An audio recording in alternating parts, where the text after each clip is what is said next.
अक्सर छोटे बच्चे मिट्टी खाने लगते हैं या फिर जो भी चीज़ उनके हाथ लगती है उसी को चबाना शुरू कर देते हैं।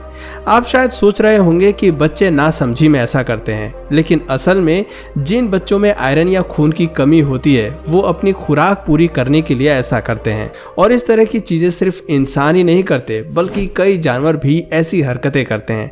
आज हम आपको कुछ जानवरों द्वारा अपनाई जाने वाली कुछ ऐसी ट्रिक्स बताएंगे जिन्हें देखकर आपको बहुत हैरानी होगी और कुछ चीजें देखकर आपको घिन भी आ सकती है। इन्हें आप कुदरत का करिश्मा भी कह सकते हैं या फिर ऐसा मान सकते हैं कि जानवर नए तरह के एवोल्यूशन को स्वीकार कर रहे हैं। हाथी अक्सर पेड़ पौधों और घास खाने के साथ साथ मल यानी कि पूप भी खा लेते हैं। वो ऐसा गलती से नहीं करते हैं बल्कि जानबूझकर करते हैं।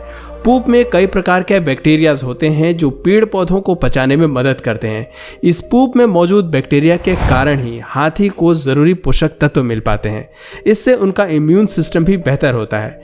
जो हाथी के बच्चे झुंड से अलग हो जाते हैं उन्हें चिड़ियाघर में अक्सर रख दिया जाता है और इन हाथियों के केयरटेकर की जिम्मेदारी होती है कि वो रोज़ाना हाथी की फ्रेश पूप ढूंढ कर लाएं और बेबी एलिफेंट्स को खिलाएं।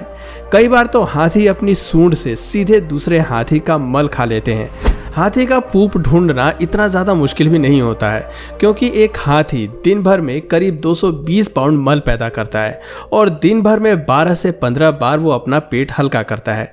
यही सेम प्रोसेस हाथी के अलावा कई अन्य जानवर भी अपनाते हैं जिनमें राइनोज, हिप्पोज, वॉर्थॉक्स, पैंडा और यहाँ तक कि कोआलास भी करते हैं। इस पूरे फिनोमेना को कैप्रोफेगिया कहा जाता है। कोआला में ये प्रोसेस थोड़ा अलग लेवल का होता है। कोआला के बच्चे जब करीब 6 महीने के हो जाते हैं तब मादा कोआला एक फेसल मास का फॉर्मेशन करती है। इसे आप पूप नहीं कह सकते हैं, हालांकि कच्चा या फिर अधपका हुआ खाना आप इसे बोल सकते हैं। कोआला अधिकतर यूकलिप्टस के जंगलों में रहते हैं और यूकलिप्टस के पत्ते ही खाते हैं। मादा कोआला इन पत्तों को आधा पचाती है और सिम्बायोटिक बैक्टीरिया के साथ मिलकर फेसल मास बनाती है। इसे बेबी कोआला को खाना पड़ता है। इसका स्वाद कैसा होता होगा ये तो बताना मुश्किल है। करीब 1 महीने तक बेबी कोआला इसे ही खाते हैं। इसमें भरपूर मात्रा में प्रोटीन पाए जाते हैं जो कोआला के ग्रोथ में मददगार साबित भी होते हैं और 1 महीने के बाद मादा कोआला इसका फॉर्मेशन बंद कर देती है। पेंगुइन्स भी अपनी पूप का बहुत अच्छे से इस्तेमाल करते हैं। पेंगुइन बर्फीली जगह पर ही सरवाइव करते हैं और अक्सर वो अपनी पूप का इस्तेमाल बर्फ को पिघलाने के लिए करते हैं। यानी आने वाले समय में शायद पेंगुइन की पूप को भी ग्लोबल वार्मिंग के लिए जिम्मेदार ठहराया जा सकता है। पेंगुइन की पूप धूप की हीट को ज़्यादा ऑब्जर्व करती है जिससे कि बर्फ तेजी से पिघलती है। इससे पेंगुइन को घूमने की ज़्यादा जगह मिल जाती है। हालांकि वो जगह कितनी गंदी होगी आप खुद ही सोच सकते हैं। पेंगुइन की पूप के बारे में एक और अनोखी बात आपको बताते हैं कि यह अपनी पूप को अपनी बॉडी की लेंथ से दुगनी दूरी तक फेंक सकते हैं। अगर ओलंपिक में पूप फेंकने की कोई प्रतिस्पर्धा होगी तो पेंगुइन को उसमें गोल्ड मेडल जरूर मिलेगा। ये एक जेट की तरह पेंगुइन अपने पूप फेंकते हैं। 5 मील प्रति घंटे की रफ्तार से पेंगुइन 53 इंच की दूरी तक पूप फेंकने में सक्षम है। चलिए अब पूप से अलग कुछ और बातें करते हैं। समुद्र की दुनिया बहुत विशाल है। डॉल्फिन्स और स्टिंगरे दोनों को ही ऑक्टोपस खाना पसंद होता है। ऑक्टोपस स्वादिष्ट होता है और इसमें पोषक तत्व भी भरपूर होते हैं, लेकिन समुद्र के भीतर घास में ऑक्टोपस को ढूंढना किसी चुनौती से कम नहीं होता है। स्टिंगरे शिकार को ढूंढती है और डॉल्फिन्स बस उसका पीछा करती रहती है। अंत में स्टिंगरे जब शिकार तक पहुंचती है तो डॉल्फिन्स उस पर पहले ही हमला कर देती है। यानी बड़ी चालाकी और समझदारी के साथ डॉल्फिन अपना शिकार करती है। इसके लिए डॉल्फिन्स को दोषी नहीं ठहराया जा सकता क्योंकि ये तो वाइल्ड लाइफ का एक नियम है। अगर जिंदा रहना है तो कैसे भी करके शिकार करना ही पड़ेगा। भेड़ियों ने तो खाने के लिए नए स्रोत ही तलाश लिए हैं। भेड़िया आमतौर पर एक मांसाहारी जानवर माना जाता है जो चूहे, बिल्ली या खरगोश खाते हैं। कुछ बड़े भेड़िए हिरण या याक को भी अपना शिकार बना लेते हैं, लेकिन वाइल्ड लाइफ सोसाइटी के एक बुलेटिन के अनुसार भेड़ियों ने ब्लूबेरी खाना भी शुरू कर दिया है। भेड़िए ब्लूबेरी भी खा सकते हैं सुनने में काफी अजीब लगता है, लेकिन इसमें भेड़ियों को भागदौड़ नहीं करनी पड़ती और जंगल में ब्लूबेरी आसानी से मिल भी जाती है। ब्लूबेरी में कैलोरीज थोड़ी कम होती है, लेकिन इसमें विटामिन सी, विटामिन के, एंटीऑक्सीडेंट और फाइबर भरपूर मात्रा में पाए जाते हैं। हालांकि भेड़ियों के बच्चे को ज्यादा पौष्टिक तत्वों की जरूरत पड़ती है, जिस कारण उनकी मौत भी हो जाती है, लेकिन धीरे धीरे भेड़िए इसे अपना रहे हैं। वैंकूवर आइलैंड पर समुद्र के किनारे रहने वाले भेड़िए तो सी फूड भी खाने लगे हैं। इन भेड़ियों ने समय के साथ साथ पानी में तैरना भी सीख लिया है। सैल्मन और अन्य मछलियों को ये भेड़िए अपना शिकार बनाते हैं। एक टापू से दूसरे टापू तक कई मील दूर तक का सफर भेड़िए तैरकर पार कर लेते हैं। इसी को एवोल्यूशन भी कहते हैं। भेड़ियों को जब मनचाहा शिकार नहीं मिलता तो उन्होंने ब्लूबेरी और सी फूड की ओर स्विच कर लिया। भेड़ियों ने तो भोजन का नया रास्ता तलाश लिया, लेकिन फ्रॉग बेचारे क्या करें। मेंढक के पास खुद को शिकारी से बचाने के ज्यादा ऑप्शंस नहीं होते, या तो वे भाग जाते हैं या फिर कहीं छिप जाते हैं। कुछ मेंढकों के पास जहर होता है, लेकिन ट्री फ्रॉग्स इस मामले में अनलकी रह जाते हैं। ऐसे में इन्होंने शिकारी से बचने का एक नया तरीका ढूंढ लिया है। असल में मेंढक संभोग करते समय आवाज निकालते हैं, जिससे शिकारी आकर्षित होते हैं। अब मेंढक अलग अलग जगह में ग्रुप्स में डिवाइड हो जाते हैं और फिर संभोग करते हैं। ऐसे में जब भी कोई चमगादड़ या अन्य शिकारी आता है तो वो कंफ्यूज हो जाता है कि आखिर आवाज आ किधर से रही है।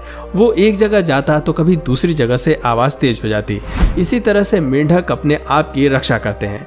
डैम सेलफिश खुद को दुश्मनों से सुरक्षित रखने के लिए एक खास प्रकार की ट्रिक का इस्तेमाल करती हैं। ये अपनी बॉडी से एक खास प्रकार का डिस्ट्रेस केमिकल रिलीज करती हैं।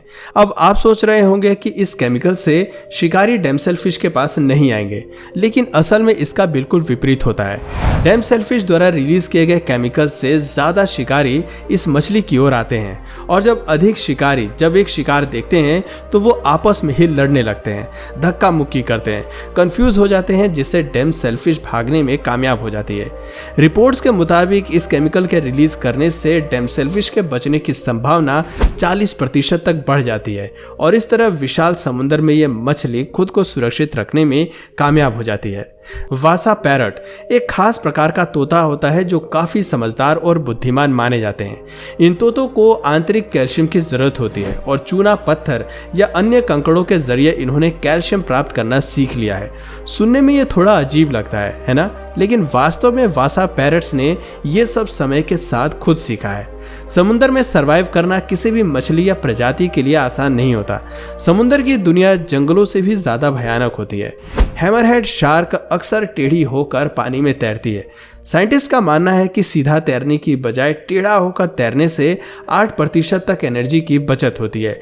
लंबी दूरी के दौरान ही ये शार्क अक्सर ऐसा करती हैं, और इस तरह तैरने से अटैकिंग मोड में आने में भी कम वक्त लगता है। समुद्र में छोटे प्रजाति के जीवों को अधिक सावधान रहना पड़ता है। आपको जानकर हैरानी होगी कि न्यूबॉर्न डॉल्फिन्स और किलर वेल्स करीब 1 महीने तक सोते ही नहीं है, और उनकी माँ भी 1 महीने तक लगातार जागती रहती है। वो लगातार 1 महीने तक तैरते रहती हैं, जिससे कि शिकारी उनसे दूर रहें। समुद्र में जीवित रहने के लिए एक्टिव रहना बहुत जरूरी है। साइंटिस्ट अभी तक इस बात का पता नहीं लगा पाए हैं कि आखिर कैसे वेल्स और डॉल्फिन्स 1 महीने तक बिना सोए रह लेती हैं। एडल्ट वेल एक दिन में 5 से 8 घंटे की नींद लेते हैं, लेकिन मां बनने के बाद उनकी नींद अचानक जैसे गायब हो जाती है। बेबी वेल्स और डॉल्फिन्स 1 महीने में समुद्र की दुनिया से भली भांति परिचित हो जाती हैं, और उनका साइज भी थोड़ा बड़ा होने लगता है। साउथ अफ्रीका और इथियोपिया में रहने वाला समैंगो मंकीज काफी समझदार माने जाते हैं। जब भी इंसान इन बंदरों के पास होते हैं, इनका बर्ताव और रवैया बदल सा जाता है, और जब ये अकेले होते हैं तो अलग तरीके से बिहेव करते हैं। ये इंसानों को ढाल बनाने की कोशिश करते हैं। ऐसा लगता है मानो ये इंसानों पर किसी प्रकार की रिसर्च कर रहे हो। इस तरह से और भी न जाने कितने ही जानवरों ने समय के साथ खुद को बदलना शुरू कर दिया है। परिवर्तन ही संसार का नियम है, और ये सिर्फ इंसानों पर ही नहीं बल्कि सृष्टि में मौजूद हर जीव पर लागू होता है। उम्मीद करते हैं आपको ये वीडियो अच्छी लगी होगी। अगर हाँ तो वीडियो को अधिक से अधिक लाइक और शेयर जरूर करें। दोस्तों, आपकी नजर में सबसे स्ट्रेंज एनिमल धरती का कौन सा है, नीचे कमेंट करके जरूर बताइए। और यदि आप इस चैनल पर नए हैं तो प्लीज इस चैनल को सब्सक्राइब करके बेल नोटिफिकेशन आइकन को ऑन कर लीजिए, ताकि हमारे आने वाले वीडियोस आप मिस ना करें। मिलते हैं फिर किसी वीडियो में नए टॉपिक के साथ। तब तक के लिए नमस्कार।